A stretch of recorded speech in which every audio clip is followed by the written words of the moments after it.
So Ric Flair is having one more match, and I just need to know, whose idea was this? Ric Flair had one of the longest and storied careers in professional wrestling, being successful in the NWA, Jim Crockett Promotions or WCW, various territory promotions, WWE and TNA, which is one that a lot of people don't like to talk about. We'll talk about his TNA career in a second. His career though in general in wrestling spanned nearly 50 years, and he won many titles, achieved many things, had many great matches and moments. And of course the main thing being that he is a 16-time world champion. He's one of the greatest wrestlers to ever do it.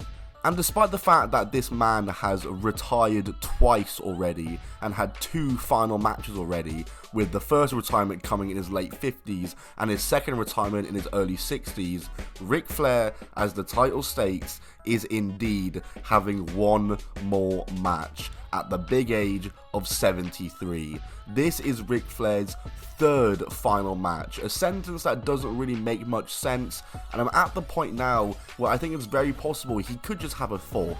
I really don't trust this being branded as his final match. It just could be a return to wrestling, and he could have like a match every 3 months or something. I would not put it past him.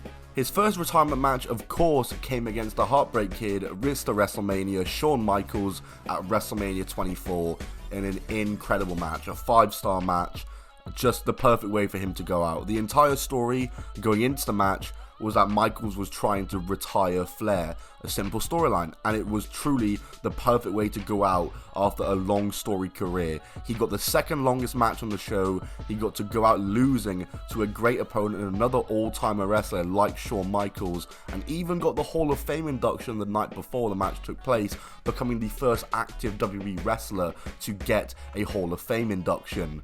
It was a great match and a great way to go out and his swan song in wrestling. But apparently not according to Flair, who in 2010 joined up with his old pal Hulk Hogan for TNA wrestling, and he would get back into the ring again. And yeah, a lot of people didn't like that he did this. They did not like that he went to TNA after the way WWE gave him so much respect in their sending off to him and gave him the perfect way to go out, and for him to kind of be undoing it just to get an extra payday from TNA annoyed a lot of fans, you know, it really did.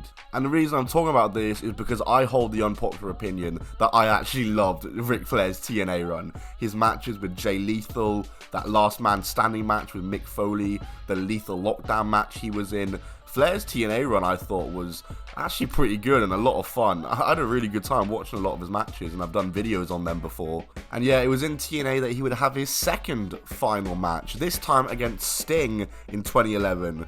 And rather than it being in the biggest show of the year like he had at WrestleMania with Michaels, it was on a random episode of Impact, and it definitely wasn't as good as the Shawn Michaels match, but it was still a fine match and a good way to go out, you know. Wrestling Sting, a very good opponent, a historical opponent for him, his final WCW opponent obviously, so there was a lot of historical elements to it, and it was still a good way to go out. But once again, apparently not according to Ric Flair, he couldn't let that be his final match. Whether it be because of money or because he genuinely loves wrestling, Ric Flair will be returning for one more match at the upcoming SummerSlam weekend StarCast event, July 31st, 2022. Ric Flair, 73 years old, will have a match. And the event he's on, which is literally called Ric Flair's Final Match, will also have just a multiverse of wrestling card with Impact, AAA, MLW, New Japan, NWA, Control Your Narrative all being represented on the card.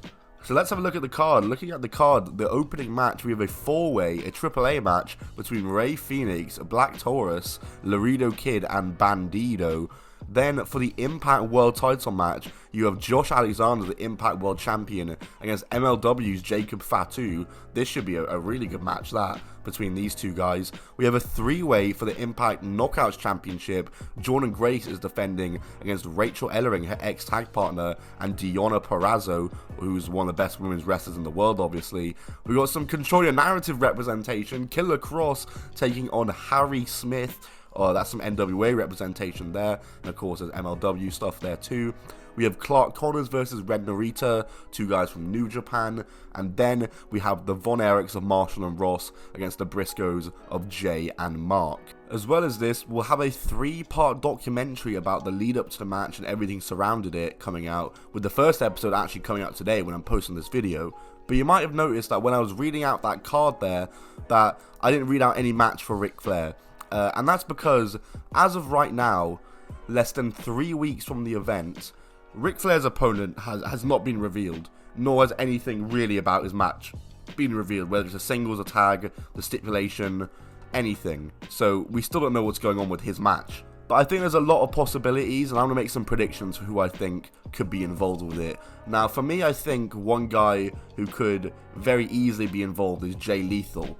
I think that's something that could surely happen because the stuff them two did together was legendary back in TNA, and that's like one of the last great things he did in wrestling. I could also see Andrade being involved. Obviously, he is married to Ric Flair's daughter, Charlotte Flair, and at some point Ric Flair turned up in AAA with Andrade, so that's something that could probably very easily happen too. However though, the originally rumoured match was a 6-person tag, and it was meant to be Ric Flair teaming up with FTR to face the Rock and Roll Express and Ricky Steamboat. But supposedly, Ricky Steamboat declined. This would have been an insane match because Ricky Steamboat is in his 70s as well, I'm pretty sure, and for him to be returning would have been absolutely mental as well. He's not wrestled since that Chris Jericho match, I don't think. But I could still see FTR being involved in the match in some way. I think they're a very old school tag team. They're very inspired by the Horsemen. And I don't really know who the heels or baby faces are going to be, but I'm going to put it down that my official prediction is that it will be Ric Flair to team with either Jay Lethal or Andrade, and they will face FTR. Or possibly Ric Flair teams with both Jay Lethal and Andrade to take on FTR and someone else in their team. And I think that could actually be a really good match. I think that could go very well. So am I going to be watching this show? Absolutely. Will I make a video watching this match? Again, absolutely. So stay tuned for all that coming up on the channel. And let me make some quick predictions real quick. For the AAA 4-way, I'm gonna predict I think Bandido to win that. I'm gonna predict Josh Alexander to retain against Jacob Fatu. I'm gonna predict Jordan Grace to retain the Knockouts title, as much as I want Deonna Purrazzo to win, selfishly of me. I'm also going to predict Killer Cross, Control Your Narrative's own, to defeat Harry Smith. I'll say Clark Connors will beat Ren Narita, and the Briscoes will beat the Von Erichs. And Ric Flair, whatever his match is, he will win it. I don't know who will be in the match still. We still don't know that. But I think whoever it is, Ric Flair is going to win. Whether it's a tag or a singles, Ric Flair will get the pinfall or get the tap out from the figure 4. I think that much is certain to me. But that's it from me, guys. Let me know your thoughts on Ric Flair wrestling once again and what your predictions are for his final match. It's ridiculous that he's coming back into the ring, but yeah, it's going to be fun to watch, and I'm definitely watching it. So yeah, I'll see you all soon, guys. Goodbye and keep on rolling.